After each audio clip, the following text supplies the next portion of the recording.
Bismillahirrahmanirrahim. Assalamualaikum warahmatullahi wabarakatuh. Bagaimana kabarnya anak-anak? Semoga selalu dalam lindungan Allah Subhanahu wa ta'ala. Pada materi kali ini, Ibu akan menjelaskan tentang pengurusan jenazah. Kompetensi dasarnya, pertama, menjelaskan tata cara pengurusan jenazah. 2. Memperagakan tata cara pengurusan jenazah. Nah, ini adalah peta konsepnya, tata cara pengurusan jenazah. Yang pertama, perawatan jenazah. Setelah itu memandikan, mengkafani, mensalatkan, menguburkan. Itu adalah keempat itu kewajiban bagi yang masih hidup.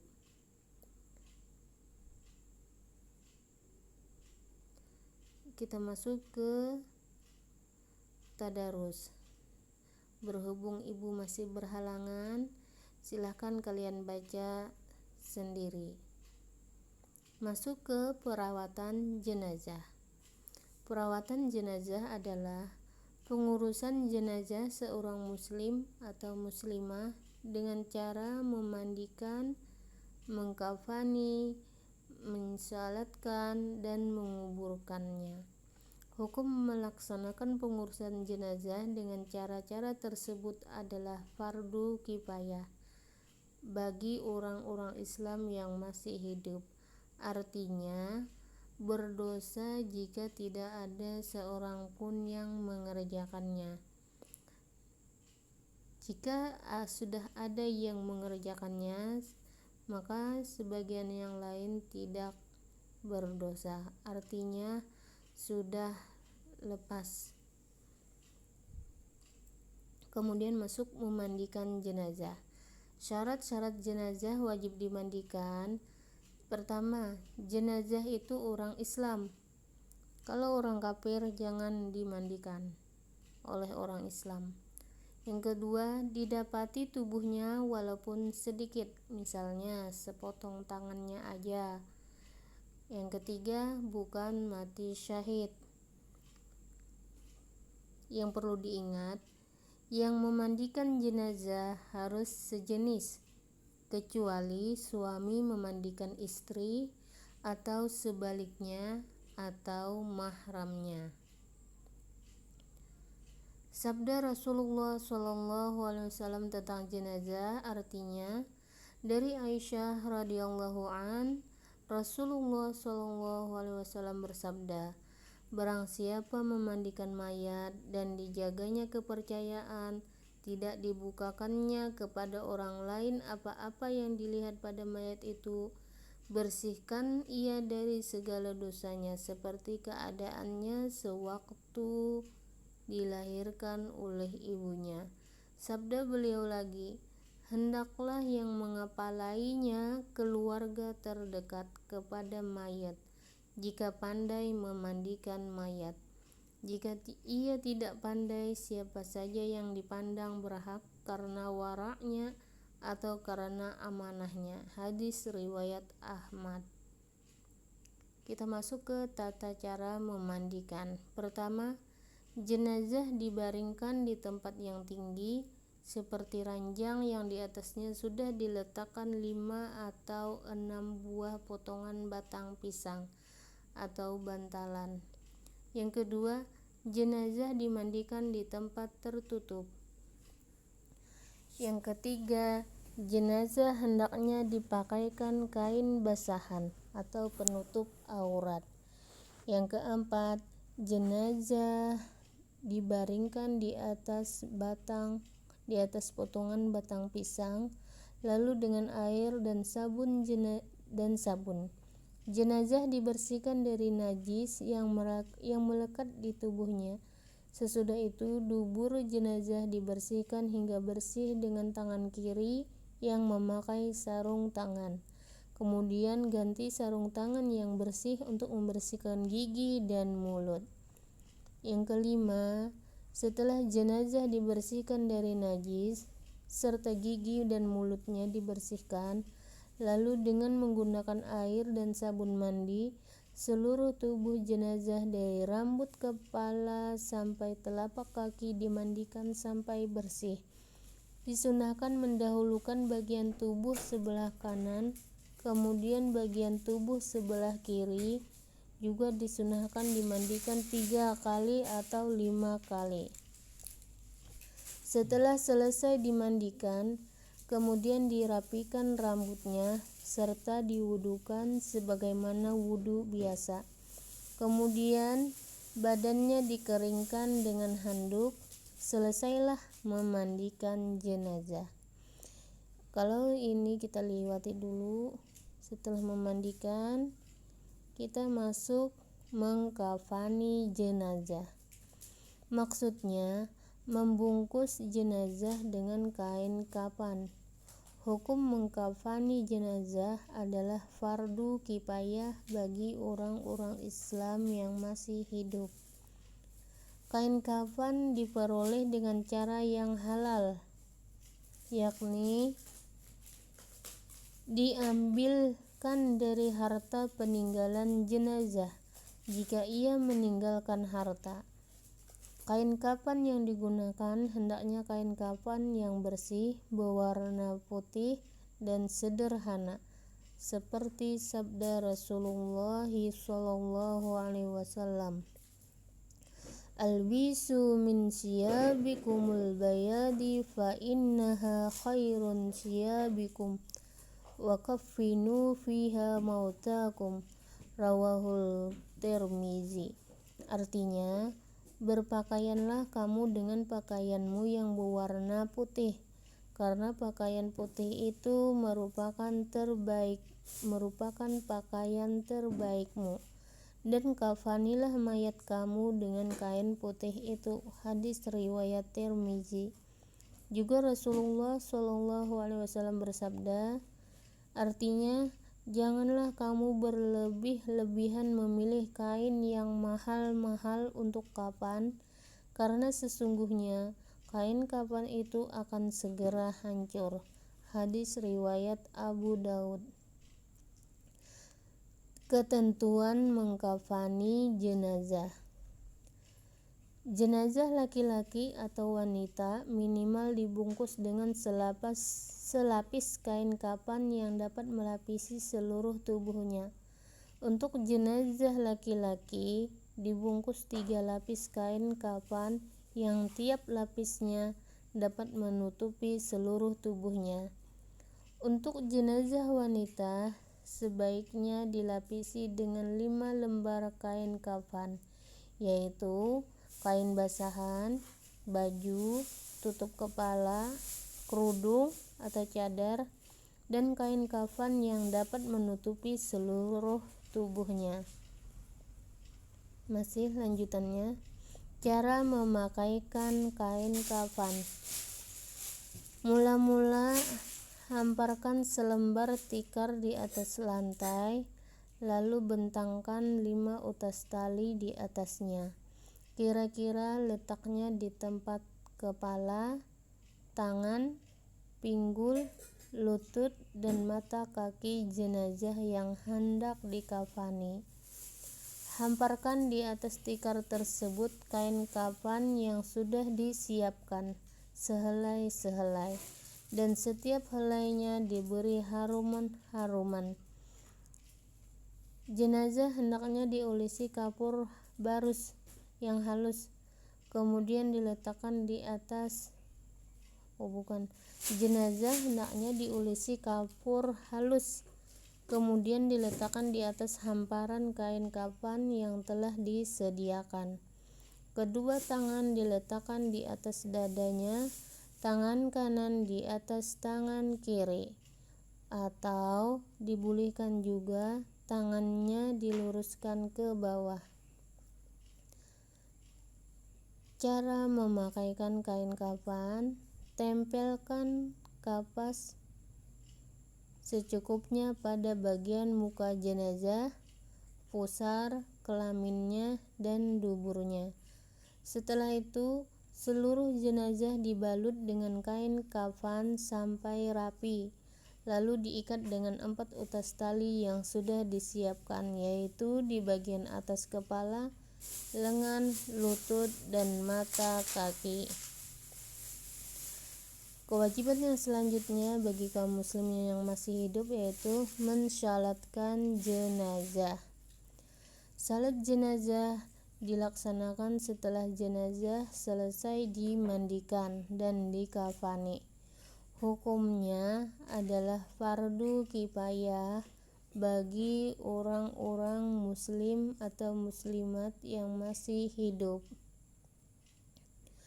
Tentang jumlah orang yang mensyalatkan, Rasulullah Shallallahu Alaihi Wasallam bersabda, "An Ibni Abbasin qala sami'tu Rasulullah Shallallahu Alaihi Wasallam yaqulu ma min rajulin muslimin yamutu fayaqumu alayya janazatihil arba'una rajulan la yushrikuna billahi syai'an illa syafa'ahumullahu fi." Rawahu Ahmad wa Muslim. Dari Ibnu Abbas, katanya, aku mendengar Rasulullah Shallallahu Alaihi Wasallam bersabda, orang Islam yang mati lalu jenazahnya disalatkan oleh 40 orang muslim yang tidak musyrik, maka Allah menerima syafaat mereka terhadap jenazah tersebut. Syarat-syarat sah salat jenazah. 1.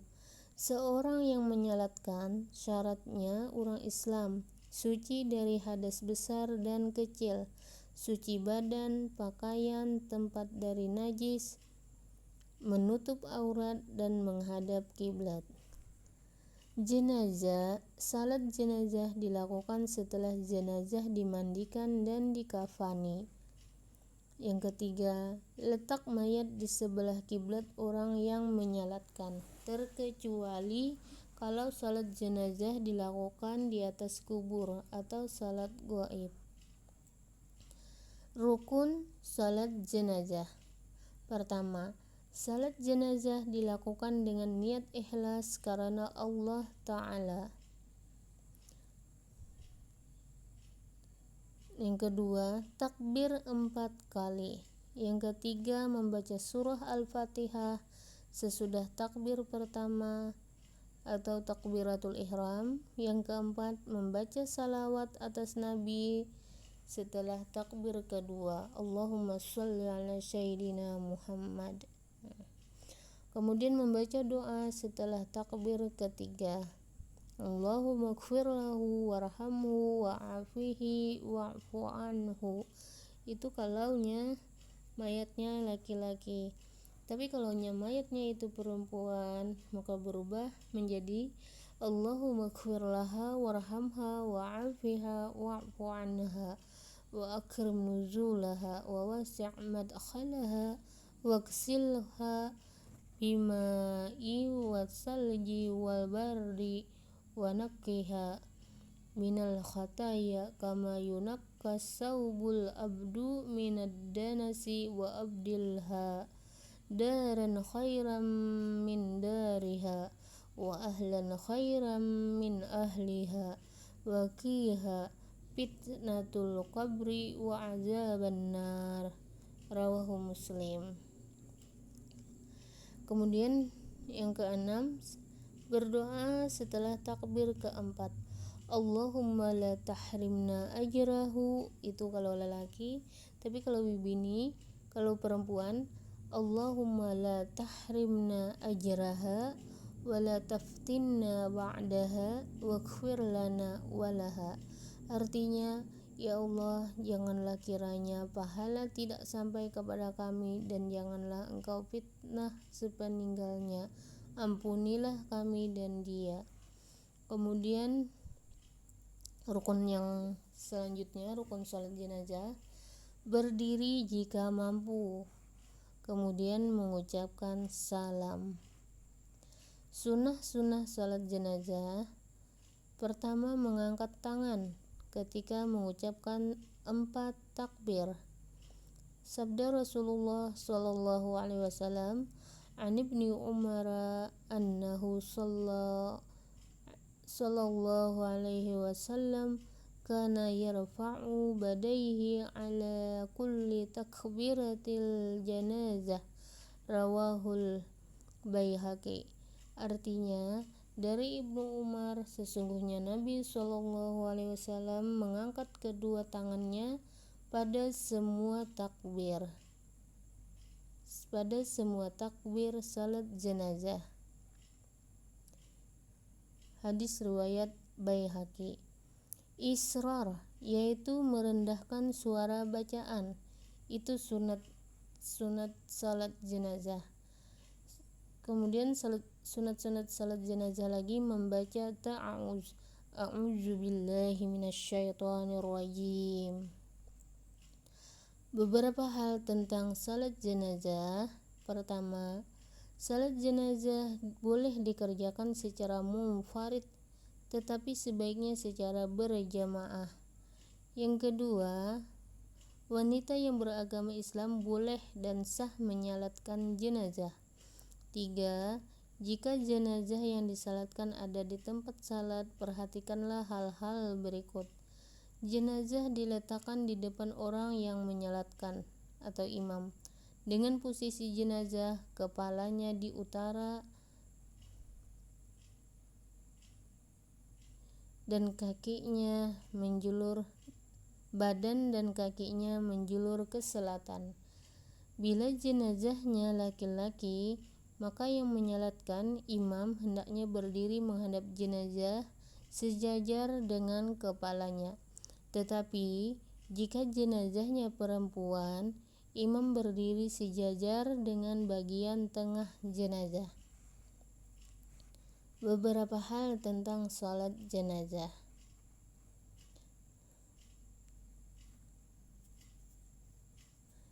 Ini lanjutannya. Jika jenazahnya banyak, terdiri dari laki-laki dan wanita, maka cara menyalatkannya boleh sekaligus dengan ketentuan jenazah laki-laki diletakkan lebih dekat dengan yang mensalatkan, imam, sedangkan jenazah wanitanya lebih dekat ke kiblat. Salat jenazah dikerjakan sesuai dengan urutannya sebagaimana tercantum dalam rukun salat. Kemudian hal tentang salat jenazah lagi. Yang keempat, salat jenazah gaib adalah salat jenazah yang jenazahnya tidak ada di tempat salat. Tata caranya sama dengan kalau jenazahnya ada di tempat. Kelima, menyalatkan jenazah di atas kuburnya. Hukumnya boleh. Sabda Rasulullah sallallahu alaihi wasallam, artinya Nabi Muhammad sallallahu alaihi wasallam sampai ke sebuah kubur yang masih basah. Kemudian beliau mensalatkannya dan mereka para sahabat berbaris di belakang beliau dan bertakbir 4 kali. Hadis riwayat Bukhari dan Muslim. Sekarang kita masuk ke bagian menguburkan jenazah.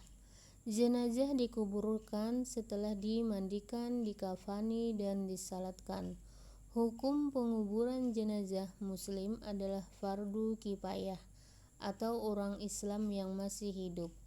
Penguburan jenazah sebaiknya disegerakan sesuai sabda Rasulullah sallallahu alaihi wasallam, "Usri'u bil janazati fa in kanat salihatan qarrabtumunaha ilal khair wa in kanat ghayra zalika fa syarrun tada'unaha ala riqabikum."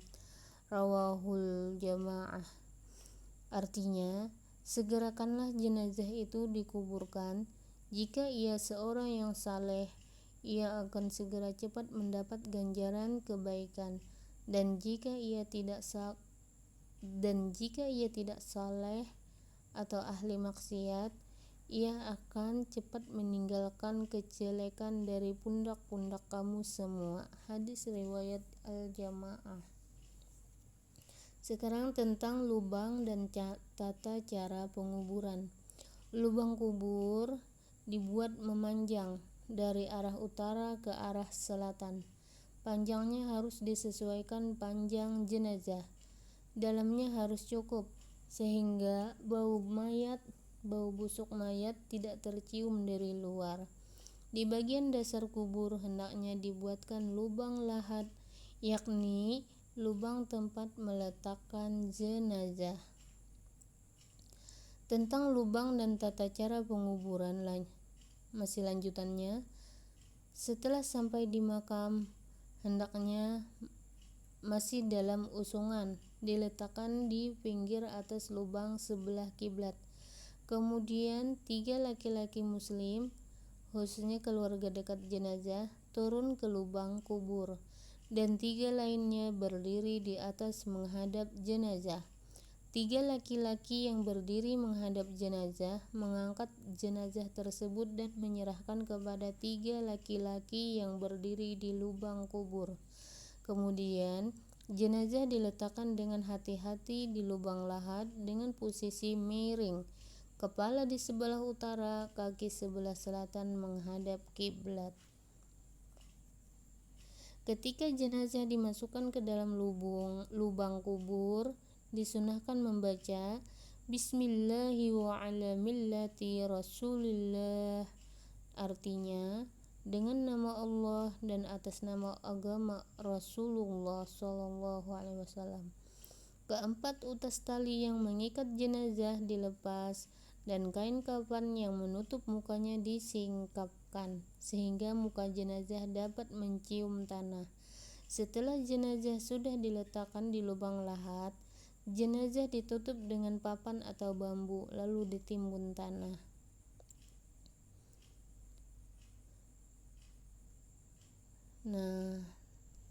Sampai di bagian perbuatan sunnah pada waktu pemakaman. Sunnah yang pertama, jika jenazah perempuan dinaungi dengan kain. Sunnah yang kedua, meninggikan kubur sekedarnya. Yang ketiga, menandai kubur dengan batu atau kayu. Yang keempat, menaruh kerikil di atas kubur dan pelapah basah. Kelima, menyiram kubur dengan air. Yang keenam, mendoakan mayat. Sekarang di sini ada rangkumannya. Anak-anak bisa baca, kemudian silahkan menjawab evaluasi dari 1 sampai 5. Silahkan.